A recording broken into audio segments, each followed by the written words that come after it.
Д тобы дәрумендері немесе кальциферолдар. Жалпы Д тобы дәрумендері бізде майда еритін дәрумендер болып саналады. Оның екі түрі кездеседі. Біріншісі бұл эргокальциферол, немесе оны Д2 деп атаймыз, және холикальциферол Д3 дәрумендері болып саналады. Д2 дәрумені көбінесе саңырауқұлақ, ашытқы, сары май, қаймақ және тағы да басқа өнімдерде кездеседі. Ал Д3 витамині ол балық майында, бауырда және тағы да басқа өнімдерде кездеседі. Екі түрі де майда жақсы еритін болып саналады. Одан бөлек Д дәруменін алу жолы бұл терідегі синтез арқылы жүргізіледі.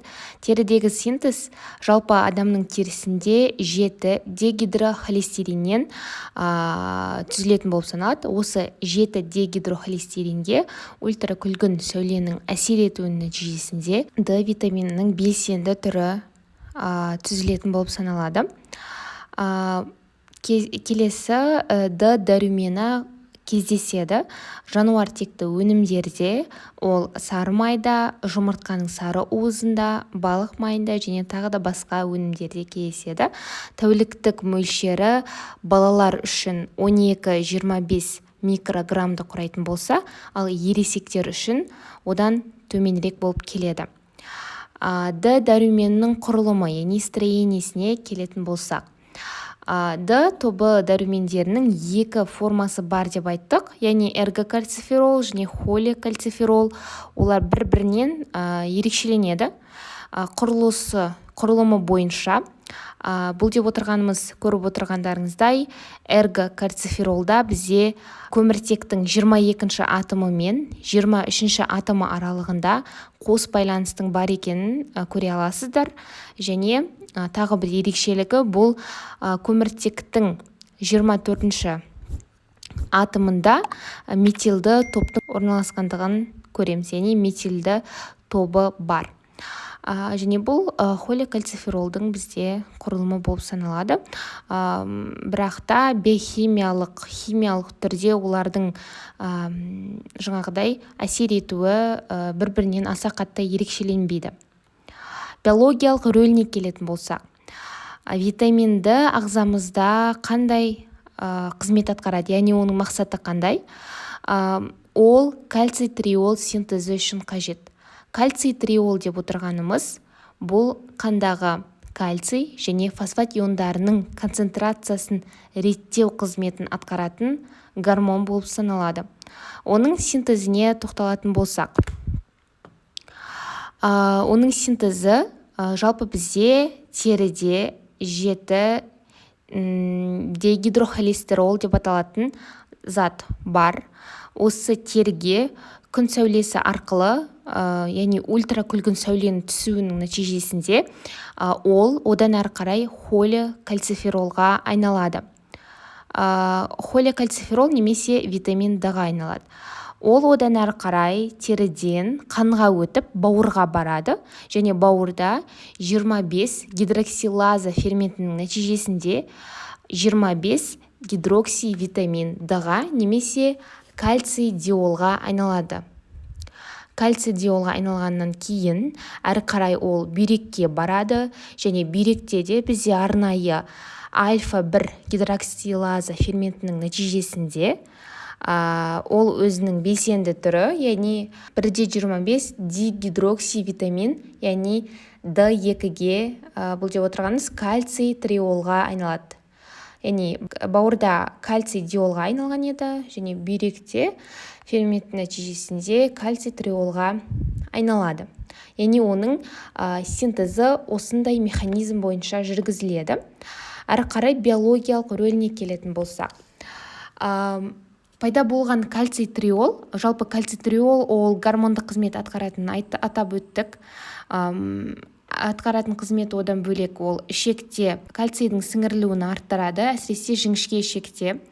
Екіншіден, бүйректерде кальцийдің реабсорбциясын арттырады.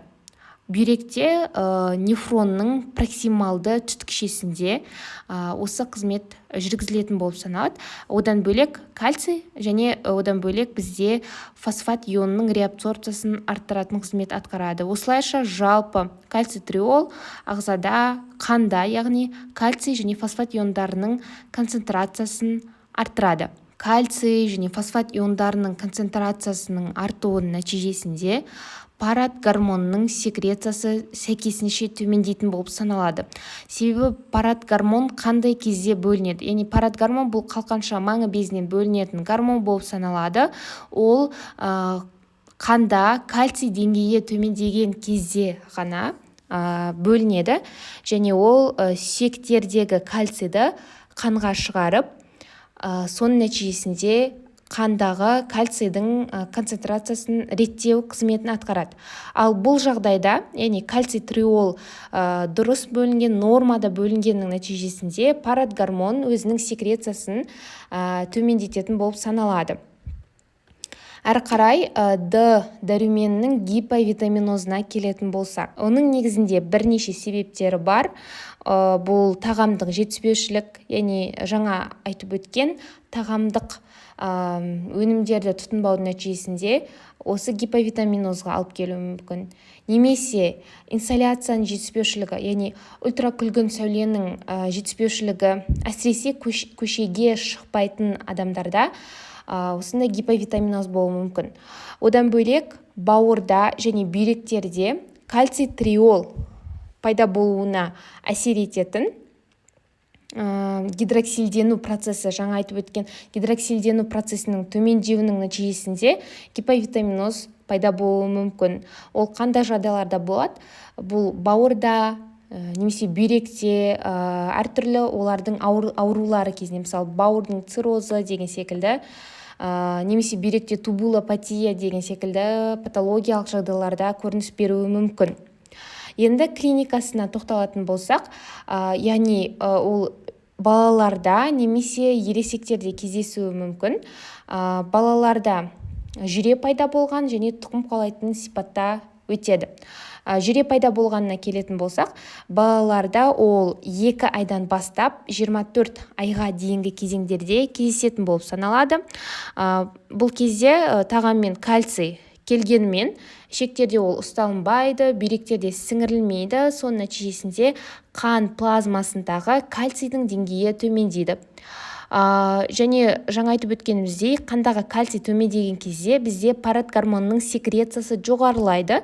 Ал оның секрециясы жоғарылаған кезде бізде сүйек тініндегі кальций қанға шығады.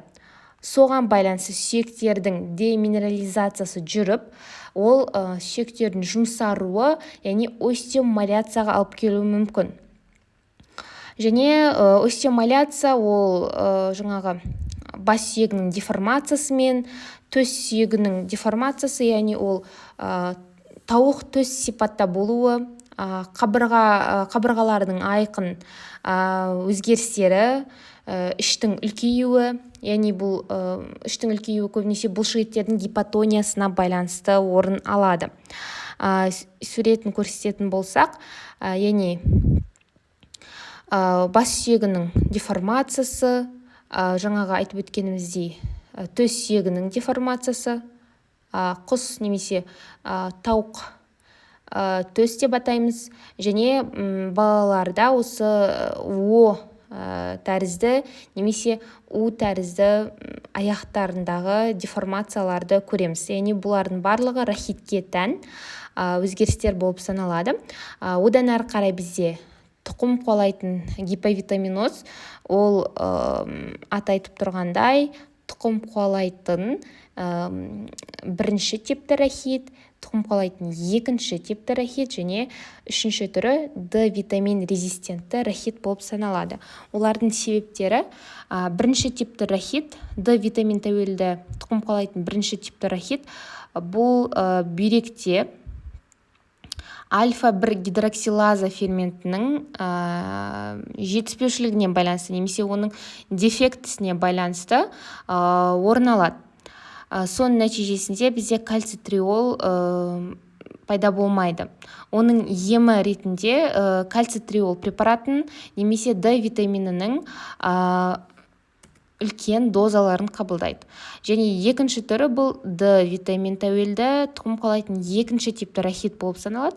Бұл кезде кальций триол